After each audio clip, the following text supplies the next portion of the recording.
So yeah, really excited today to be talking and walking, Chief Juriga and Maria Vega through our privilege activity. Why don't we start first of all by having them introduce themselves? So maybe we'll have Maria introduce herself first, and then the Chief. You all met already as well, I think, in one of our past programs. So let's go ahead with you, Maria. Introduce yourself, and then I'll have Chief Juriga do the same.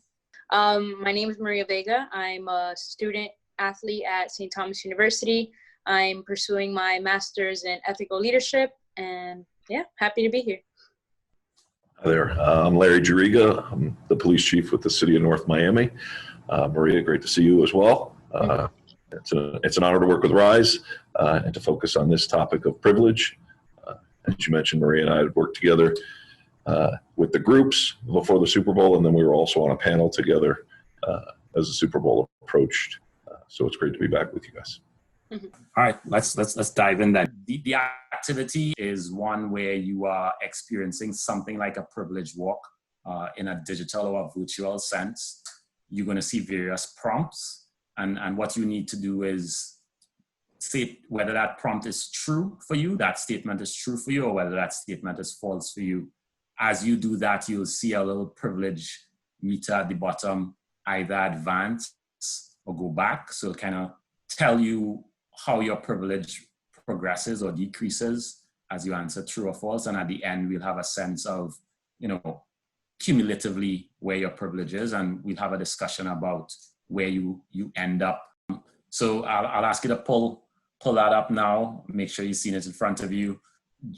Just for our viewers, what I will do is I will read each prompt and allow us to kind of navigate through it. And once I read that prompt, I'll ask you to then respond to it and go on, and then we'll go on to the next one. So I will read it, make sure that all of our viewers understand which one you're taking and when. And at the back end, as I said, we will discuss them all. So the first prompt is, I know where I will be living 1 month from now. The first prompt is, I know where I'll be living 1 month from now. Is that true for you, or is that false for you? I can safely get to a public park or playground. I can safely get to a public park or playground.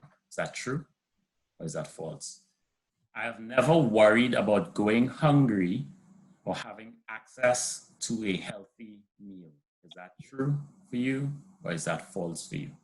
I have had access to organized sports.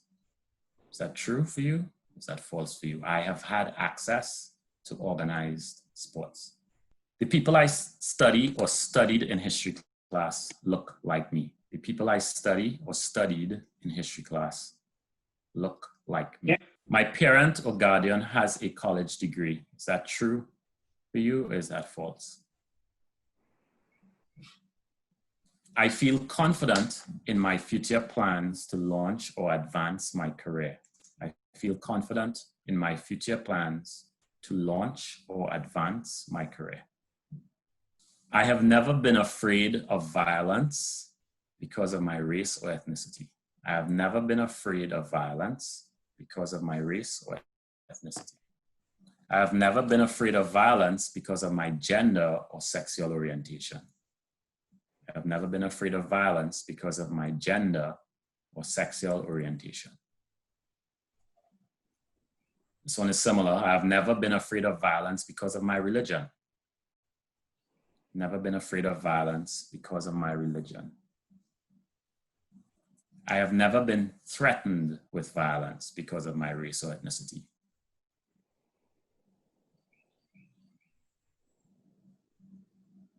I have never been threatened with violence because of my gender or sexual orientation. I've never been threatened with violence because of my religion. I've never been threatened with violence because of my religion. Is that true for you, or is that false for you? Growing up, I had heroes who looked like me. Is that true for you? Growing up, I had heroes who looked like me. I do not need a ramp to access my school, home, or any other building. I do not need a ramp to access my school, home, or any other building. I do not have visible or invisible disabilities. I do not have visible or invisible disabilities. I do not have a foreign accent. I do not have a foreign accent. The religious holidays I celebrate are recognized by my school, place of work, or government. The religious holidays I celebrate are recognized by my school, place of work, or government. Is that true for you or false for you? I feel safe walking alone at night. I feel safe walking alone at night. Last one, I have never been the victim of physical violence. So last prompt, I have never been the victim of physical violence. Is that true for you or is that false for you? Great, so this slide should give you some indication of how many were true for you and not. If you look at that level bar, that privilege level bar at the bottom, it should give you some sense of your level of privilege relative to where you started. You know, you started somewhere in the middle. And so for you, it would have either decreased or increased as we worked across those prompts. Cool. So I guess as you navigated it this morning, and Maria, you went through it as well, do you think this was an easy exercise or a difficult one, and why or why not? For me, it was for me it was an easy exercise to go through. Just reading through the questions, most of them were quick responses, and being as truthful as I could be with them, or being truthful with them, made it easy. So had some reflection after. Okay, we'll come back to some of those thoughts. Maybe let me hear from Maria whether off the cuff it was easy for her or not, and then maybe you share some of those thoughts with us. It just caused a lot of like reflection, like the chief said, just because some of the questions are like based on perspective.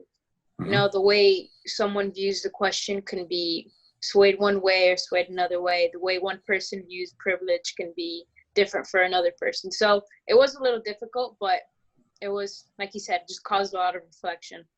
Okay, cool.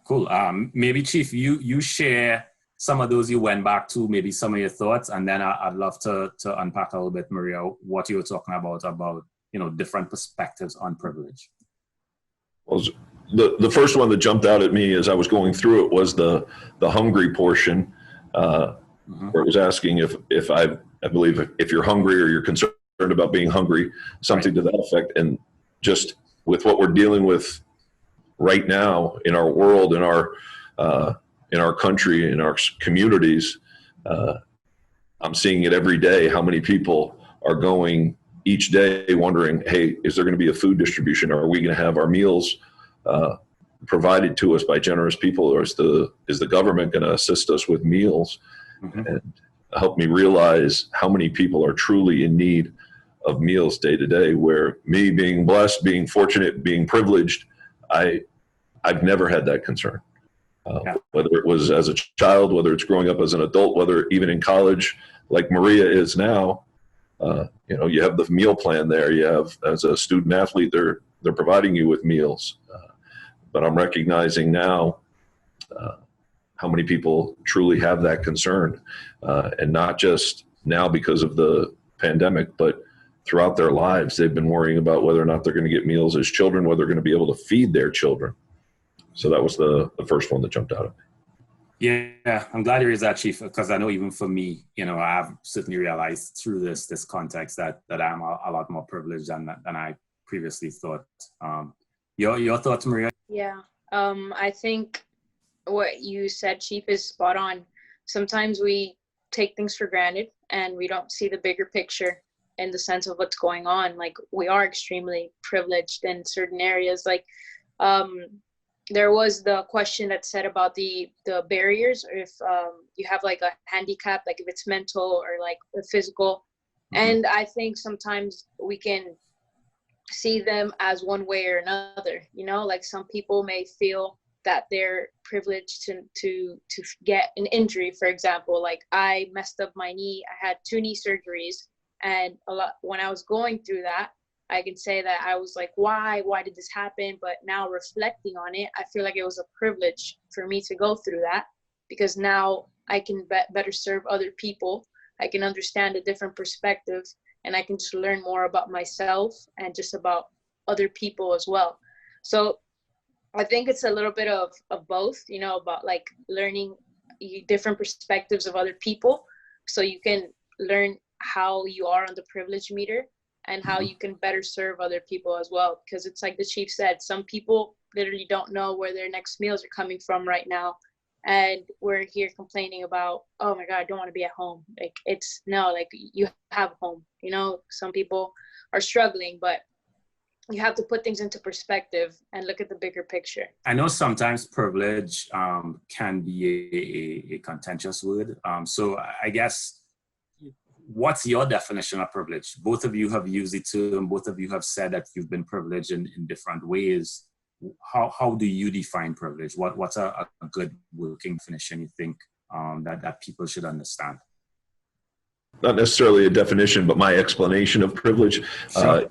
It's an advantage that you have over others, something that that's been provided to you, or that you've, and I use this word, achieved, because my perspective of it has changed since I went through RISE. And I mentioned that my view has changed a little, because when I said that in those meetings, and one of the athletes from high school said, it also is determined, your privilege is also determined on what you do with it. So you could happen to be, hey, yeah, you happen to have parents who are there with you all the time through your high school, through your grade school, helping you with your education, but you could have just said, hey, I'm not going to do anything with that. And so it's what you do with the privilege also has some impact on the privilege you have and continue to have. Yeah, and I appreciate you sharing that kind of reflection, and sharing a little bit of the journey, I guess, that you took understanding the concept and how it's used. We absolutely agree that there is some power with the privilege that you have. What about you, Maria? Your kind of thoughts or definitions about or explanation about privilege? For me, privilege, it's a lot to do with what the chief said. I agree 100%. But also, I think it's what you do with the opportunities that you have. You know, I read this quote that once said, play the cards you've been dealt like it's the ones you asked for. It's everyone is given a set of variables to work with when they're born, when they come into this world. It's what are you going to do with them? You know, like I have 2 immigrant parents, and they came here when they were young, and they changed their lives. And my dad's a doctor, my mom's an accountant, and they did it because, you know, they could have said no, like, I don't know English, I don't know this, but they saw all of their weaknesses per se as strengths, and they really continued to like sharpen themselves and push forward. And it's like the chief said, it's what you do with it. You know, I think with privilege comes responsibility. There's a responsibility to serve other people and to pay it forward, because it's not about you. It's about how you're going to help other people with what you've been given, and help other people see that they have a lot of tools in their tool set as well, and they can use it to their advantage. Absolutely. As we think about some of the prompts in the activity, there was some that stood out to me. I just kind of wanted to get, you know, your thoughts about those prompts specifically, you know, how you felt about them, maybe how you responded to them, etc. So the first one is, I have had access to organized sports. You know, was that a yes for you? Was that true for you? Was that false for you? And what do you think about those who may not have had access? How might that impact, I guess, their trajectory? Just your thoughts. That was absolutely true for me. And sports played such a huge role in my life, in my early years, throughout my high school, as I went into college, and even now. Sports plays such a key role in things we do here at the police department. Sports is unifying, and whether I was naive as a young man, even going into high school and college, sports to me was the equalizer. it brought everybody together. And I remember I didn't care who was on my team, and I don't think the guys that I played with cared who was on our team, whether what their religion was, what their race was, what their sexual preference was, what their gender identity. Nobody cared. If they were on your team, you were going to get them the ball. If they were on your team, you were going to play hard for them. And the uniform was the only thing that defined the difference between people when you were playing sports. It wasn't until later on in college that, you know, the phrases and the names differentiating people and differentiating ethnic backgrounds and differentiating somebody's preference really came into play. And so sports was huge, and having sports available made a huge difference for me. And I think it's a key component in our communities to make sports free, cheap, whatever you have to do to get people involved and young men and women involved in. Yeah, well said, Maria. I know you're captain of your soccer team now. Yeah, I agree with him completely. I also went to Barry for 2 years, so we he played basketball at Barry, so I remember that. And I mean, I've been extremely privileged to have a great support system of family that has helped me, point me in the right direction to play soccer. You know, when times were tough growing up, like, they still pushed me in the right direction, and I saw everything that they would go through, and it just made me feel like, wow, like, I'm so privileged with everything that I have. And it just made me learn so many different things about myself and other people as well. And it's like the chief said, like, sports really speaks no language. Like, it's just one language, it's winning or losing. We don't speak what color you are or what you like or don't like. It's how are we going to win? And I think it's a beautiful thing. And it's like you said, I definitely think more people should have access to it. Being a captain of my team, it's a privilege, you know, and with privilege comes responsibility, and with responsibility comes power.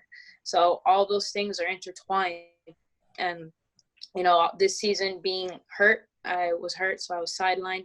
And it just showed me, you know, like, the power that one really has in their hand, being a captain, being a leader, to model, to shape, to lead, to help people be better. And it's a privilege, you know. It was learning, how can I lead from the bench? How can I lead in a different way? How can I still show my team that I will go crazy for them, that I will play my hardest for them, you know, but I can't physically play. So sports has always been a game changer for me. It changed my life when I hurt myself, my knee, and it really gave me a different perspective on life and showed me how privileged I truly am. Even when I hit rock bottom with 2 knee surgeries, I was like, wow, like, I still have so many blessings. I still have so many great things going on in my life. And it made me just more appreciative of everything. So, yeah. Thank you for sharing. Yeah, you know, we've done a lot of work with a lot of community organizations. And so giving access to youth to have sport and have organized sport is something that we truly believe in. We also truly believe in sport being a great place and space to have some of these tougher conversations, right? Because to your point, Chief, people on a team it's much easier. They're much better able to look past some of the differences because it is about the uniform and people working together. So thanks for sharing that. Let me just ask your thoughts, your opinions on one more. What about, I've never been threatened with violence because of my race or ethnicity. So just your thoughts on maybe how you responded to that, and then, you know, how others who might have answered false to that may be feeling. What is some of your thoughts on that prompt? I answered that that was true, that I've never been threatened. And that was one that I said, you know, let me think about this. Was, you know, were there ever times when somebody was going to threaten me or want to fight me because I happen to be white? And, you know, there were times where there were derogatory comments made and stuff like that. But then the more I was thinking about it, it was, you know, it was either because I was on a team that somebody didn't like and they just happened to use that phrase, or being a police officer, you know, that comes with the territory, or goes with the territory. And they weren't necessarily mad at me or threatening me because of my race, but more because I was a policeman and they just happened to use that. So I said no, that I had never had that threatened or been threatened because of that. Yeah, I also answered no. I've never been threatened because of my race or gender, although I agree with you with how people get really competitive and they start having like, they start saying derogatory terms towards you just because they don't like to lose. But I've been privileged enough to just been more in a welcoming society. I think as we go more and more, as we grow as a society, as a people, I think it's becoming less and less. I know both of you have done a ton of work in the community. You all talked about, with privilege comes power and comes responsibility. And I know you all have definitely been exemplars of that. So I wanted to maybe give you some time as well to think and talk a little bit about how you have used your privilege or your power to bring about change in the communities in which you work. Just using, for me, it's been using opportunities that I've experienced, and I remember how great they were. Whether it was fishing opportunities with my dad and with some of my peers, or sports, either participating in sports or attending sporting events, and I'm using my privileges, the power that I have to give others the opportunity.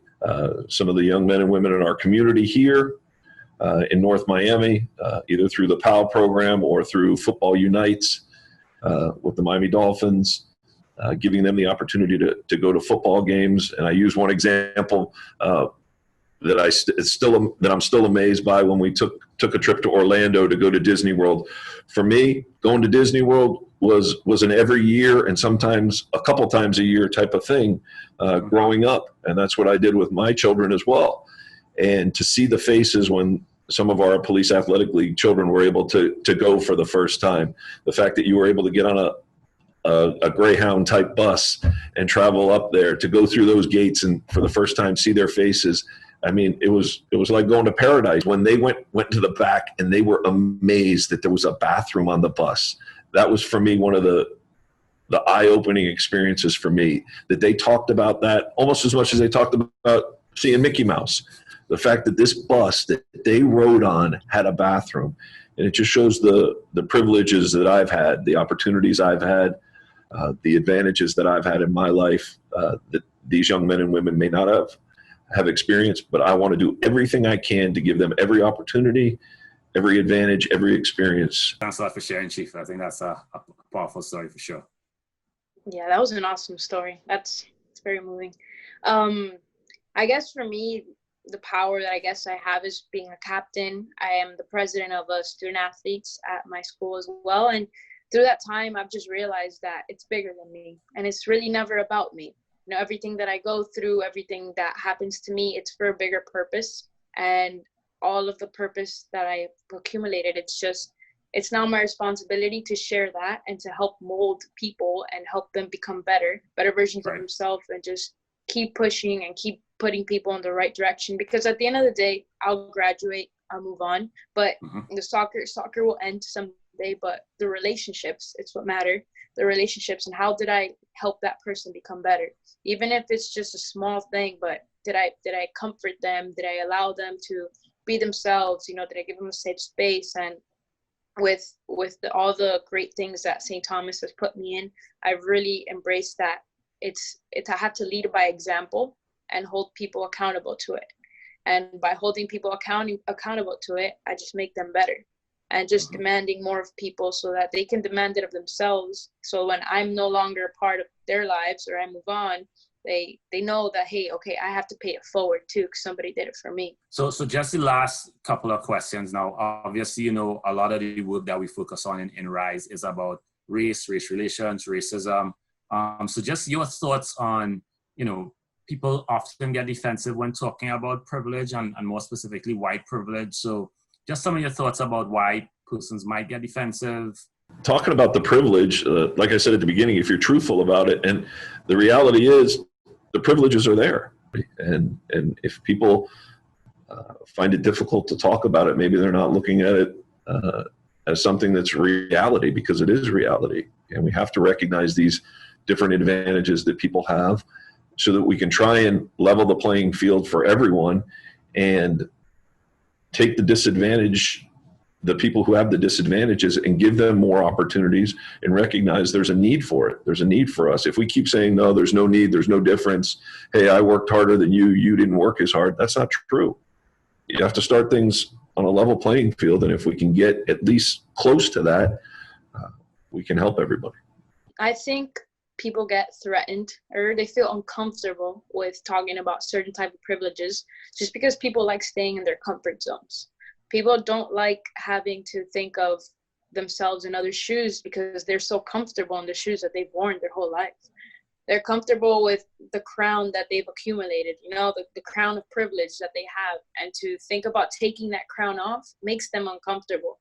They don't want to remove their pretty life or their nice neighborhood or everything and start thinking about something different. So I just think sometimes that crown can weigh heavy on people and you get used to it, and then that crown can be blinding. And since it's blinding you, you're not able to see what's around you, you know, the amount of privilege that you truly have, the amount of blessings that you can give other people. So I think that was a really nice space or segue into my last question, which is, what in your mind is the takeaway you'd like people to have as they think and talk and engage with the topic of privilege, whether it is with RISE or whether it's, you know, in their own lives in some way? What should they kind of keep uppermost in their minds? Well, Maria's been talking about with privilege comes responsibility, and that's true. And those who have the privilege, who have the advantage, who've been blessed, need to take that, use the power that's come from it, use the responsibility that's come from it, and help others so that they can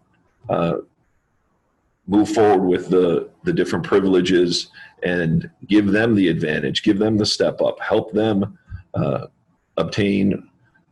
reach for the opportunities that are there, and help them achieve those successes based on what we have or based on what a person has. You know, use that advantage, use that privilege, use that responsibility, and help others so that they can get there. Yeah, I completely agree. Responsibility is a really big word when it comes to privilege. But I think the biggest takeaway as well is to just put things into perspective. I think every person needs to sometimes take a look in the mirror and see like perspective of where they are. I think everybody has some sort of privilege. Everybody has some sort of a tool set that they can pass on to another person, something that they can help the next person with. Sometimes it may not be the best thing you have going on right now, but just try to find the positive and the negative at times and realize that we need to keep paying it forward. And truly when you give is when you become better. When you share with people and you help them become better is when you become better as a person.